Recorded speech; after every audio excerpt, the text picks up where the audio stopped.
Interestingly, I didn't start eating raw meat right away. Of course, the first time I heard of it or saw it, I didn't dive right in and eat an entire raw steak. The person that I saw eat raw meat at first was Gaddis from Svidie, or the channel Godis, and I always thought his content was entertaining.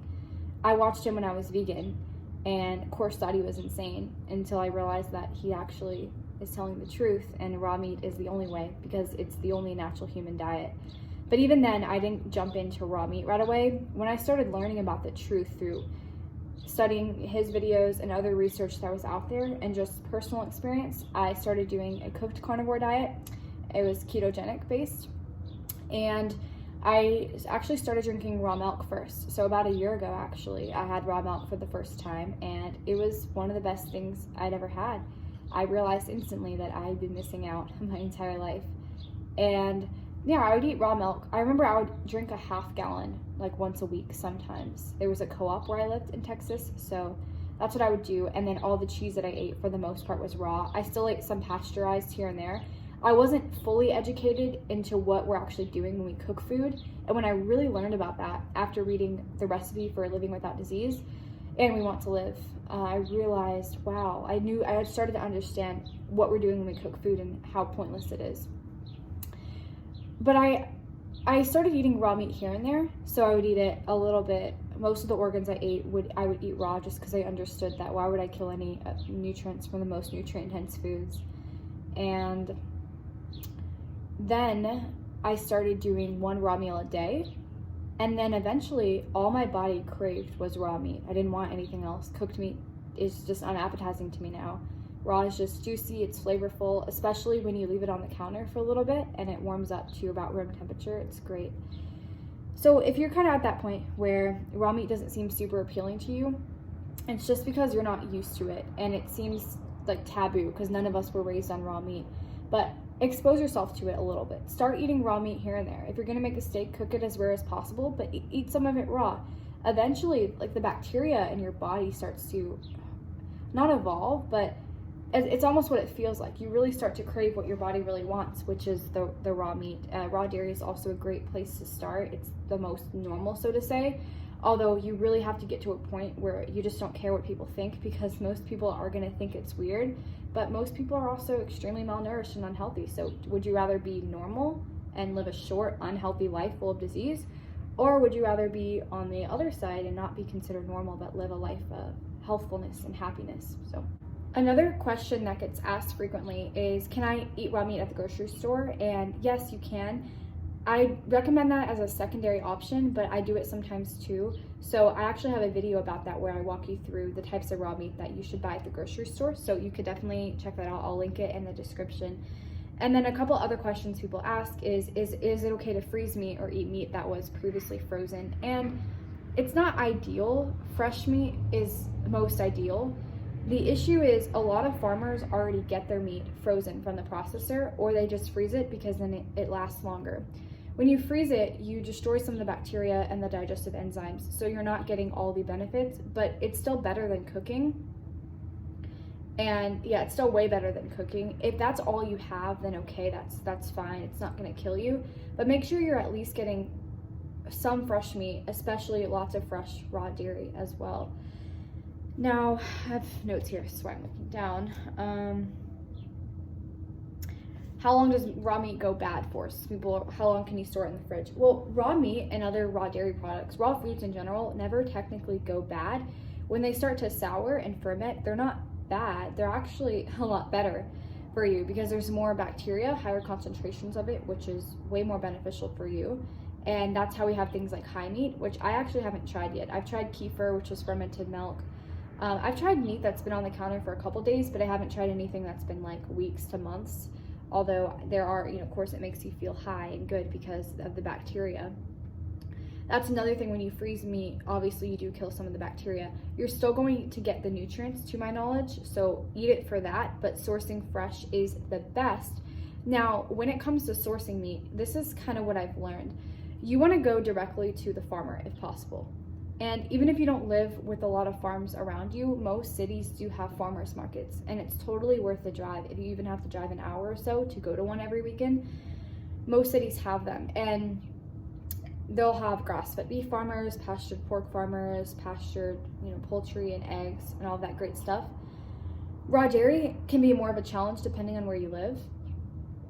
If you live in states like Texas, they can't sell raw milk at farmers markets or in grocery stores, but you can buy it directly from the farm, whereas places in Arizona and California, you can buy them directly at the store and at farmers markets. So you just have to know your state's laws. But the really cool thing about farmers markets is you get to know and meet the farmers. You can see what kind of farmers are there. If there's multiple farmers markets in your city, go and visit them and get your meat there. You can also look at co-ops. So in San Antonio, Texas, where I am usually at, there's a co-op called the Farm Connection, and it brings farms from like a 2 to 3 hour radius, and it's really cool. So you can order your stuff online and pick it up, and then you could also look online for the directory of the farmers. And you can ask your farmer too, I've done this, can you sell me fresh meat? Some of them can't because they get their meat in from the processor frozen, and some of them don't get certain organs. But the farmers will give you the name of their processor. So just ask them if you want brain or if you want fresh liver.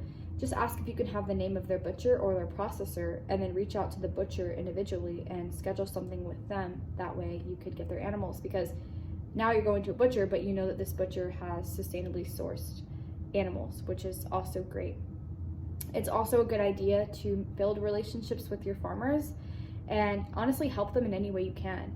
Ask to visit the farm, see if you can work on their farm for a day or be of any help to them, because it's a really great way to build relationships with them. I help a couple farmers out with their social media, and I've gotten free tours from that. I've gotten free food, and it's just cool because in the case of a food shortage, if you're not in a place right now where you have your own land and animals, if you have a relationship with your farmer and you guys are friends, they're going to make sure that you're covered. So it's really important to do that. And also you can learn a lot from these people, especially if it's a lifestyle that you want to live in the future.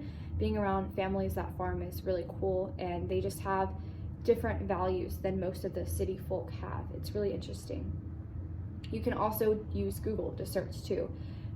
Fresh meat sources near you. You can go to butchers, make sure the butcher tells you where they're getting the food as well. So just Google research, but like I said, the best thing to do is to go to the farmer directly at the farmers markets, or give them a call and ask them who processes their animals, and then try to buy separately from that processor. That way you can get lots of fresh meat.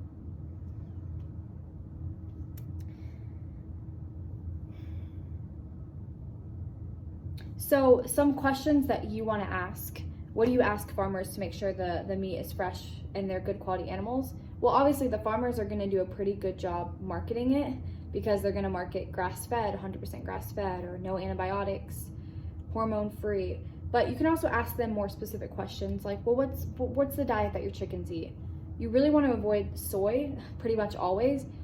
Corn is a little bit harder to avoid. A lot of them do use corn in the feed for chickens. It's not the best thing, but I don't think it's the worst thing in the world either. As long as most of their diet is from the pasture, so from free-range chickens and some pasture raised, then it's okay. You'll also be able to tell by the taste and the quality of the meat too. You also want to ask, have your animals been vaccinated? And the answer you want to look for is no. If they're vaccinated, they're going to be animals that are a lot more likely to be sick, and you don't want to eat a sick animal whatsoever. And then pastured pork, I went through a phase where I loved pork.